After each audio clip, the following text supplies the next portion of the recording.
Once you reach hard mode, a whole new slew of armor sets become available, to the point where you might have forgotten some potential options. Such as the topic of this video, the Forbidden Armor, being a mage and summoner hybrid set that allows you to summon ancient storms at your cursor. I'll go over this armor set's ups and downs, how it compares to other sets at this stage, and whether it does its job well. First we'll look at a major downside, that being how you obtain it. You'll first need a total of 46 Adamantite or Titanium bars, which while being less compared to the regular tier 3 armor sets, the problem is with the Aether component needed. That being 3 forbidden fragments, which only drop from sand elementals, which only spawn in sandstorms, which only occur randomly once the wind is strong enough. You can sleep in the desert to pass the time faster, but you may still be waiting a while before you see one occur. Alternatively, you can acquire your weather radio from doing angler fishing quests, which will tell you whenever a sandstorm is occurring. Once you've got a sandstorm though, sand elementals generally aren't too difficult to kill or find, as long as you have enough mobility to avoid the 3 ancient storms they throw out. Though be aware that sandstorms will only last anywhere from 8 to 24 in-game hours, and they will end quite quickly if the wind speed falls below the 30-mile-per-hour threshold. But once you have the forbidden fragments and the hard mode bars, you can craft each forbidden armor piece at a hard mode anvil. Now what about the stats? The forbidden armor gives a 25% boost to both magic and summoner damage, an extra 80 mana, and 2 extra minion slots. It additionally gives 26 defense, and has its unique set bonus which I'll touch on in just a moment. The armor pieces individually have quite good stats themselves, and Forbidden Treads is especially useful for mage armor mixing. Now used as a mage summoner mix set, the stats are great, easily beating out the Crystal Assassin armor. But if you're only focusing on one class, things fall apart a little.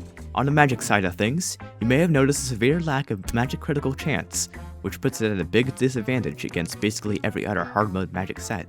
These sets also offer additional mana usage reduction or unique set bonuses of their own.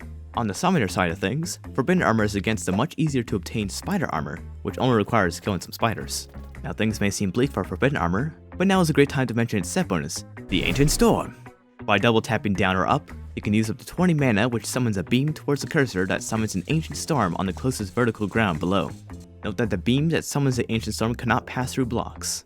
The Ancient Storm rests on solid blocks or platforms, and can extend up to 30 tiles in height. It deals 20 base damage upon contact, which can be boosted by magic and summoner damage bonuses, and deals critical hits based on your magic crit chance. Do note that it doesn't receive any benefits from whips, as it specifically deals magic damage, but it also has infinite pierce and gives 8 local immunity frames, allowing for the Ancient Storm to hit an enemy 7.5 times a second. The user can also summon a second Ancient Storm, and the first one will continue to deal damage but will disappear after 1 second. The player needs to wait for one of them to disappear before another Ancient Storm can be summoned, as indicated by the forbidden sign hovering behind the player.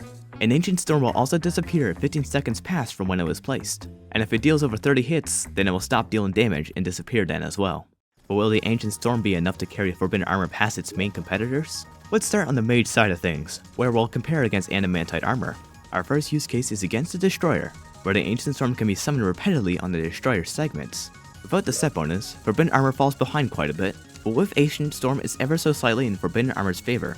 Making use of minions alongside your magic weapons also helps out Forbidden a bit, resulting in a decently higher DPS on average. Our second use case is the Queen Slime, where the Ancient Storm can be used to great effect in her first phase, since she stays mostly grounded. The outcome of DPS changes is quite similar here, although more of an increase was found when using the Ancient Storm.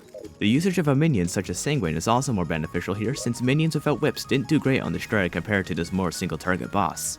Now what about Summoner? We'll be comparing against Spider Armor this time around, and against the Destroyer, we get around a 14% average decrease without the set bonus, and a 7% average increase with it. But a more interesting outcome results from Queen Slime, with Abigail heavily weighing down the average, since losing one minion slot is more detrimental to her. But what about the other 2 mechanical bosses? Well, it fares quite well against Skeletron Prime, as the player can often manipulate Prime to hang around the same spot, or have them move into the tornadoes via the spin attack. The arms also take quite a hefty amount of damage from the Ancient Storms throughout the fight. However, against the twins it's less effective, as it's more annoying and difficult to keep the twins where you want them while you're dodging their attacks. Still, it can deal some decent chip damage. So is it worth waiting for a Sandstorm to get this armor set? I would say Forbidden Armor definitely makes a great alternative option to the main choices, as the Ancient Storm can be decently useful in the Destroyer, especially if you're playing Summoner, which can struggle with that fight. Even for the other 3 previously mentioned bosses, you may find the Ancient Storm dealing quite a fair amount of extra damage. And it isn't limited to just that either. The set bonus can be used during events or regular gameplay to great effect as well. However, if you don't make use of the set bonus, then this armor will fall well behind other options for either class. Although if you're playing as a mage and summoner hybrid, the stats are fairly uncontested until after the mechs, where Apprentice Armor offers fairly superior mage stats and sentry slots, While Chlorophyte armor offers an automatic turret instead of a set bonus you must manually place down each time, your character will also look quite cool wearing forbidden armor, so that's another good reason to use it. Now if you like videos where I go in depth like this one, you may like my previous video where I explore whether or not the hive pack is actually worth using.